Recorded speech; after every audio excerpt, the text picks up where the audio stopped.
Professor Jayashankar Telangana agriculture university నుండి మనకి fourth phase of counselling schedule అయితే రిలీజ్ అయిపోయింది.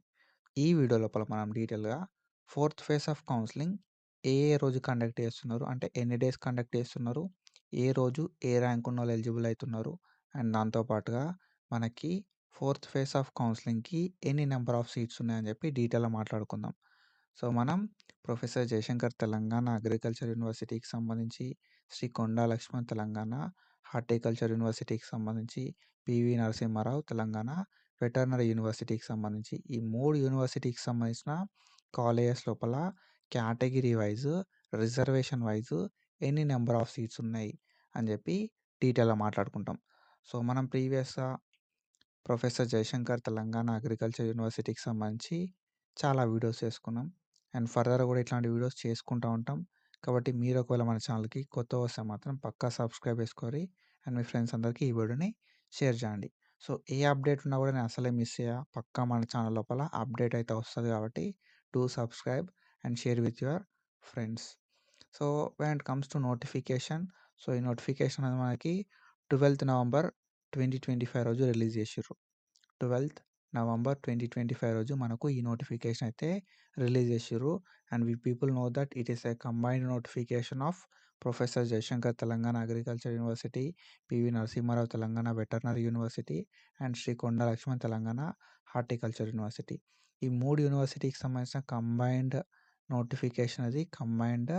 సో, నోటిఫికేషన్ త్రూయే ఫిల్ చేయడం అయితే జరుగుతన్నట్టు సర్టిఫికేట్స్ లైక్ సీట్స్ అన్నీ కూడా. ఓకేనా? సర్టిఫికేట్ వెరిఫికేషన్ అనేది కంబైన్డ్‌గా కండక్ట్ చేస్తారు. అండ్ సీట్స్ కూడా కంబైన్డ్‌గా ఫిల్ చేస్తారన్నట్టు. సో, ఈ ఫోర్త్ ఫేజ్ విషయానికొస్తే మనకు ఆల్రెడీ ప్రీవియస్‌గా ఎవరైతే ఆన్‌లైన్ అప్లికేషన్ కంప్లీట్ చేసుకున్నారో వాళ్ళు మాత్రమే ఈ ఫేజ్ లోపల పార్టిసిపేట్ చేయడానికి ఎలిజిబుల్. ఓకేనా? ఆల్రెడీ ఎవరైతే ఆన్‌లైన్ అప్లికేషన్ చేసుకుంటారో వాళ్ళు మాత్రమే ఎలిజిబుల్. సో, మీరు ఈ మీ ఎలిజిబిలిటీని బట్టి ఓకేనా? సో, మీకున్న ర్యాంక్‌ని బట్టి మీరు ఏ రోజు అటెండ్ కావాలి అని చెప్పి నేను చెప్తా ఇప్పుడు.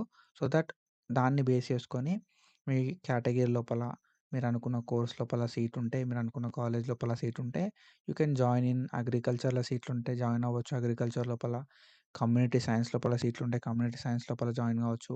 ఫుడ్ టెక్నాలజీ లోపల ఉంటే ఫుడ్ టెక్నాలజీస్, ఫిషరీస్ లోపల ఉంటే ఫిషరీస్ లోపల. ఏ కోర్స్ లోపల సీట్ ఉన్నా కూడా you can join according to your category. So, మనం ఇక్కడ చూసుకుంటే మనకి 3 రోజులు కండక్ట్ చేస్తున్నారు ఈ కౌన్సెలింగ్ అనేది. 3 డేస్. ఈ కౌన్సెలింగ్ 3 డేస్ కండక్ట్ చేస్తున్నారు. 17థ్ నవంబర్, 18థ్ నవంబర్ అండ్ 19థ్ నవంబర్. సో, ఇక్కడ మనకి 17థ్ నవంబర్ రోజు ఏ కేటగిరీ అయినా గూడా 6000 కన్నా తక్కువ ఎబ్సెట్ ర్యాంక్ ఉంటే నువ్వు కౌన్సెలింగ్ లోపల పార్టిసిపేట్ చేయొచ్చు. 17థ్ నవంబర్ రోజు ఎబ్సెట్ లోపల నీకు 6000 కన్నా తక్కువ ఉంటే నువ్వు ఏ కేటగిరీ అయినా నీకు ఏ రిజర్వేషన్ ఉన్నా, ఏ రిజర్వేషన్ లేకపోయినా నువ్వు కౌన్సెలింగ్ లోపల పార్టిసిపేట్ చేయొచ్చు. అండ్ దెన్ 18థ్ నవంబర్ రోజు 16,000కెళ్ళి లైక్ 6,000 నుండి 12,000 మధ్య లోపల అంటే 12,000 కన్నా తక్కువ ర్యాంక్ ఉన్నది అన్న సిట్యుయేషన్ లోపల ఓకేనా? 6,000 నుండి 12,000 మధ్యలో ర్యాంక్ ఉన్నది అన్న సిట్యుయేషన్ లోపల నువ్వు ఏ కేటగిరీ అయినా గూడా నువ్వైతే ఈ కౌన్సెలింగ్ లోపల పార్టిసిపేట్ చేయొచ్చు. అండ్ దెన్ 19థ్ నవంబర్ విషయానికొస్తే, 19థ్ నవంబర్ విషయానికొస్తే మనకిక్కడ కొంచెం 19థ్ నవంబర్ రోజు ఎవరెవరు ఎలిజిబుల్ అనంటే మీరు ఏ కేటగిరీ అయినా గూడా మీ ర్యాంక్ అనేది 16,000 కన్నా తక్కువుంటే యూ ఆర్ ఎలిజిబుల్. 15,000 నుండి అంటే 15,000 నుండి 16,000 మధ్య లోపలుంటే you are eligible to participate. ఏ కేటగిరీ అయినా సరే. ఏ రిజర్వేషన్ ఉన్నా, ఏ రిజర్వేషన్ లేకపోయినా కూడా 16థ్ లైక్ 19థ్ నవంబర్ రోజు అంటే థర్డ్ డే ఆఫ్ కౌన్సెలింగ్ రోజు ఎలిజిబుల్ మీరు. ఓకేనా? అండ్ దెన్ బీసీఏ కేటగిరీ లోపల 29,000 కన్నా తక్కువుండాలి. బీసీబీ ఓకేనా? రిజర్వేషన్ ఉండాల్సుంటదన్నట్టు. Agriculture labour quota, rural quota, farmer quota reservation ఉన్నప్పుడు మీకు బీసీఏ కేటగిరీ లోపల 29,000 కన్నా తక్కువ ర్యాంక్ ఉన్నోళ్ళు ఎలిజిబుల్. అండ్ బీసీబీ కేటగిరీ లోపల 29,000 కన్నా తక్కువ ర్యాంక్ ఉన్నోళ్ళు eligible. And then BCD category లోపల 24,000 కన్నా తక్కువ ర్యాంక్ ఉన్నోళ్ళు ఎలిజిబుల్. అండ్ దెన్ బీసీఈ లోపల 61,000 కన్నా తక్కువ ర్యాంక్ ఉన్నోళ్ళు ఎలిజిబుల్.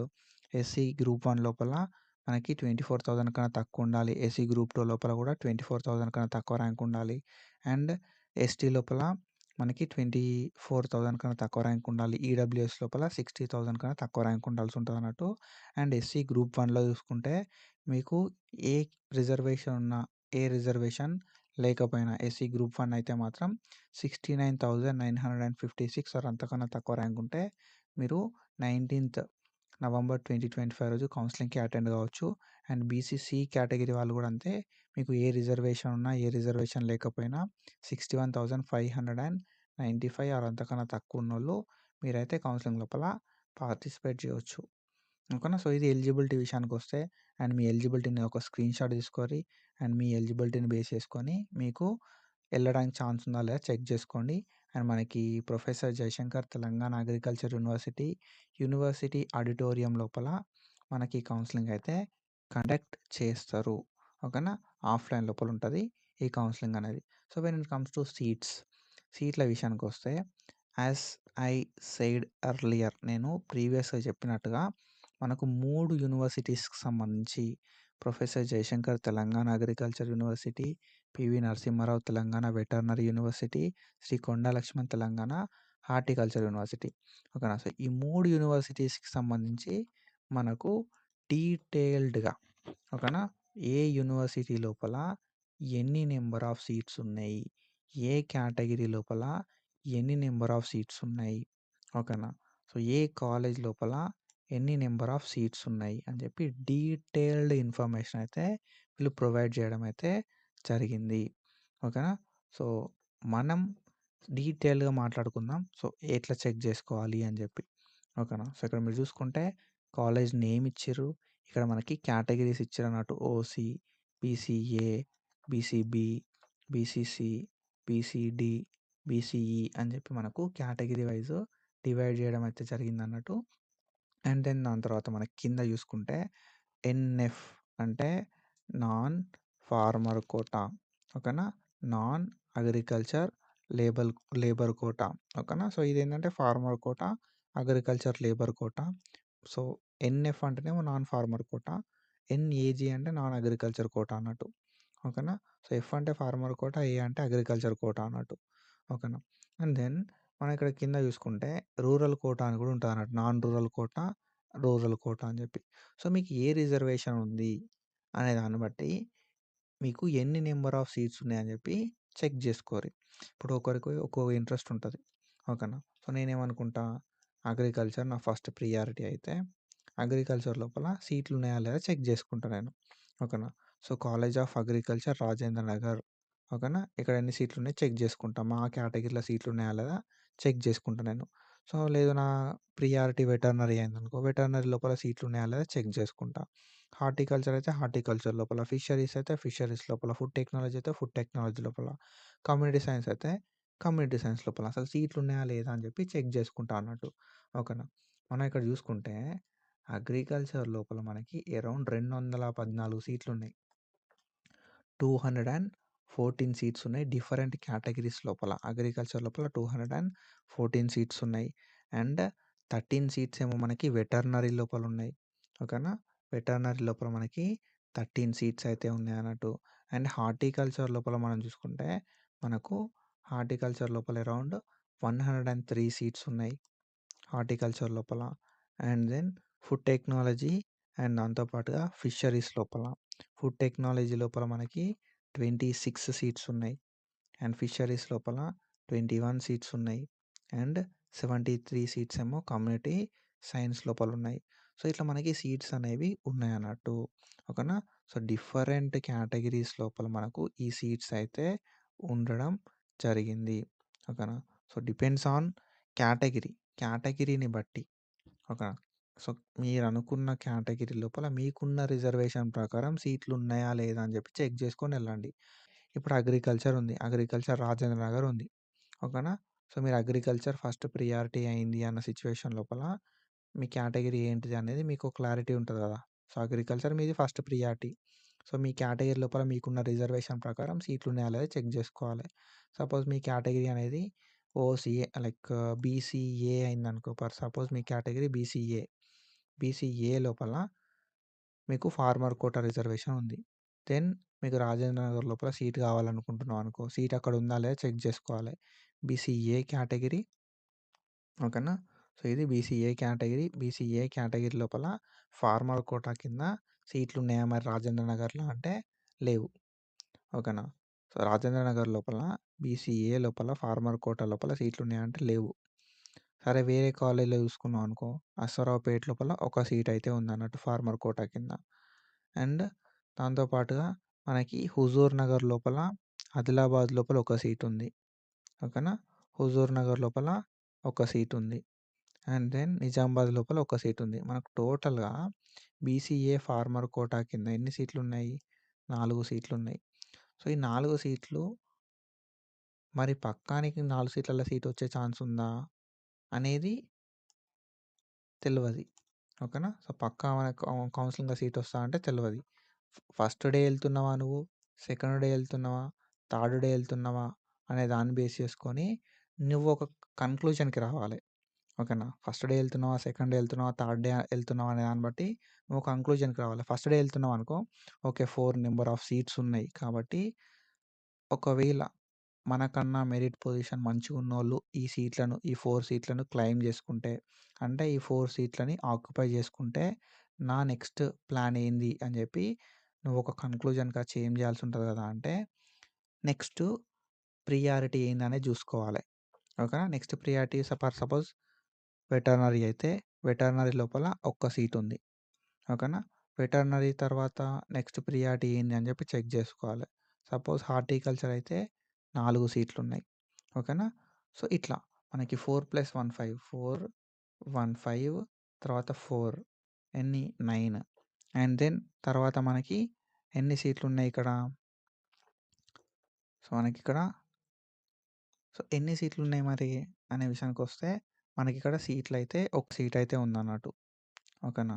సో, ఫిషరీస్ లోపల మనకి ఒక్క సీటయితే ఉంది. సో, మనకిక్కడ ఫైనల్‌గా మొత్తం ఎన్ని సీట్లున్నాయి అంటే 10 సీట్స్ అయితే ఉన్నాయన్నట్టు. ఓకేనా. ఫిషరీస్ లోపల మనకిక్కడ ఫుడ్ టెక్నాలజీ లోపల ఒక సీటుంది. అండ్ హార్టికల్చర్ లోపల 4 సీట్లున్నాయి. వెటర్నరీ లోపల 4 సీట్లున్నాయి. అండ్ అగ్రికల్చర్ లోపల 4 సీట్లున్నాయి. మొత్తం మనకి 10 సీట్స్ అయితే ఉన్నాయన్నట్టు. ఓకేనా. మొత్తం మనకి టోటల్ నంబర్ ఆఫ్ సీట్స్ వచ్చేసి 10 సీట్స్ ఉన్నాయి. అండ్ ఇవి గాకుండా ఓకేనా. ఇవి గాకుండా మీరు బీసీఏ గాబట్టి మీకు రూరల్ కోటా రిజర్వేషన్ గూడా ఉంటదన్నట్టు. Farmer quota and rural quota reservation అయితే ఉంటది. మొత్తం 11 సీట్లయితే ఉంటాయన్నట్టు. ఓకేనా.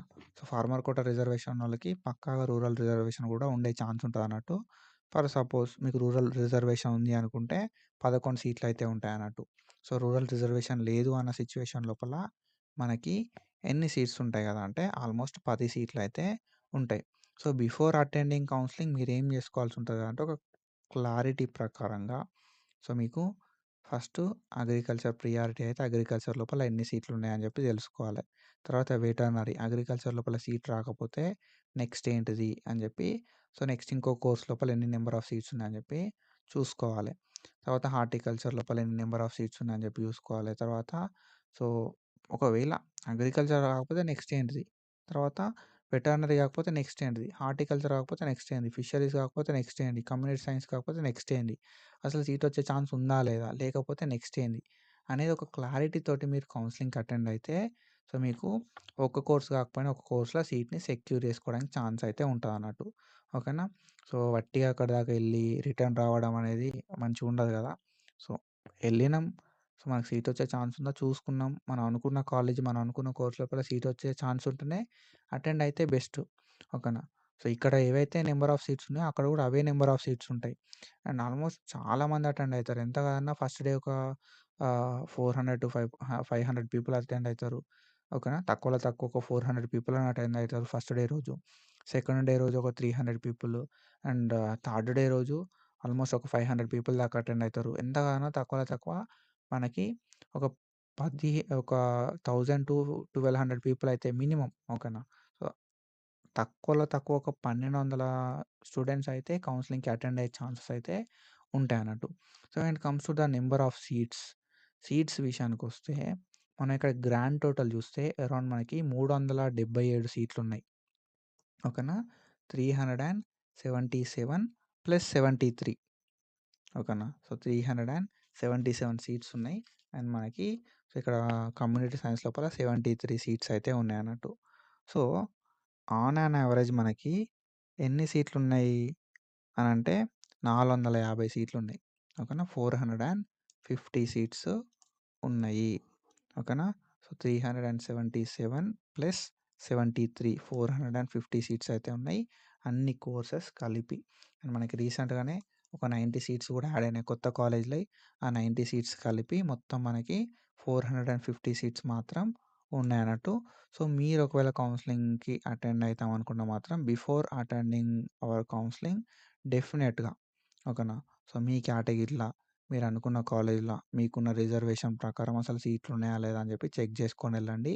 అండ్ మీరు సో, అంటే మీకు ఏ ఎలిజిబిలిటీ ఉన్నా ఆ ఎలిజిబిలిటీని చూసుకొనెళ్ళండి. నేను ఫస్ట్ డే అయిపోయిన తర్వాత ఎన్ని నంబర్ ఆఫ్ సీట్స్ ఉన్నాయని చెప్పి, సెకండ్ డే అయిపోయిన తర్వాత ఎన్ని నంబర్ ఆఫ్ సీట్స్ ఉన్నాయని చెప్పి, అండ్ థర్డ్ డే అయిపోయిన తర్వాత ఎన్ని నంబర్ ఆఫ్ సీట్స్ ఉన్నాయని చెప్పి వీడియో చేస్తా.